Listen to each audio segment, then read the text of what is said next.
আসসালামু আলাইকুম। আজকে সকালে স্যুপ বানিয়েছিলাম। খুবই মজাদার এবং স্বাস্থ্যকর। স্যুপটা সকালবেলা এক বাটি খেলে সারাদিন পেটটা ভরা থাকবে।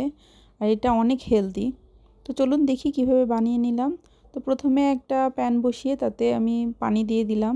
এখানে নিয়েছি চিকেন আর চিংড়ি। তো প্রথমে পানিতে আমি চিকেন আর চিংড়িটা দিয়ে দিব।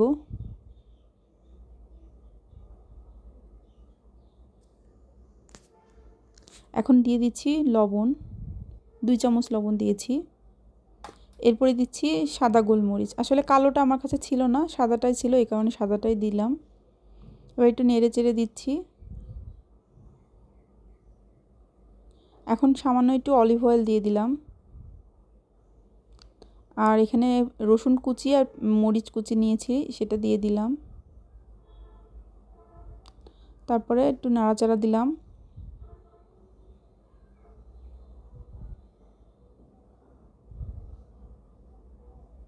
এখন ঢাকনা দিয়ে ঢেকে দিচ্ছি। স্যুপটা ফুটে উঠেছে। এখন চিকেনগুলো আমি তুলে নিব। তুলে একটু ঠান্ডা করে তারপরে হাত দিয়ে ঝুরো ঝুরো করে নিব। তারপর আবার স্যুপের মধ্যে দিয়ে দিব। আর কাঁচামরিচগুলোও তুলে ফেলবো। দানা হলে বেশি ঝাল হয়ে যাবে। তো দেখতে পাচ্ছেন একটা স্ট্রেনারের সাহায্যে আমি চিকেনগুলো তুলে নিচ্ছি।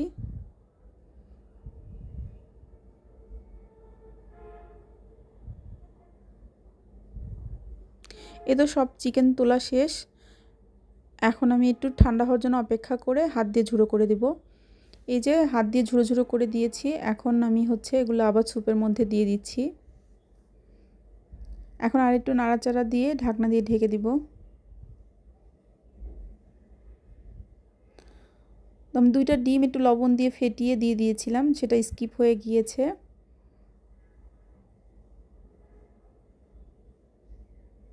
এখন আর একটু নাড়াচাড়া দিয়ে ঢেকে দিব।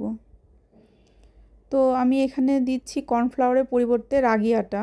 এই স্যুপের পানিটা দিয়ে আমি গুলে রেখেছিলাম, সেটা দিয়ে দিচ্ছি যাতে স্যুপটা আরও বেশি স্বাস্থ্যকর আর মজাদার হয়। তো কর্নফ্লাওয়ার তো আসলে অতটা ভালো না যারা ডায়েট করছেন তাদের জন্য। তো এই কারণে রাগি আটাটা দিচ্ছি।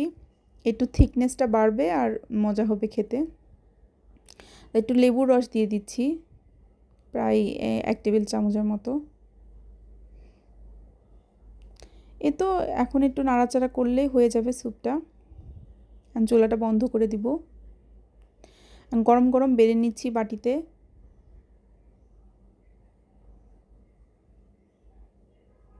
এখন খাওয়ার পালা। তো কেমন হয়েছে স্যুপের রেসিপিটা সবাই জানাবেন কমেন্ট করে। খেতে তো অসম্ভব মজার ছিল।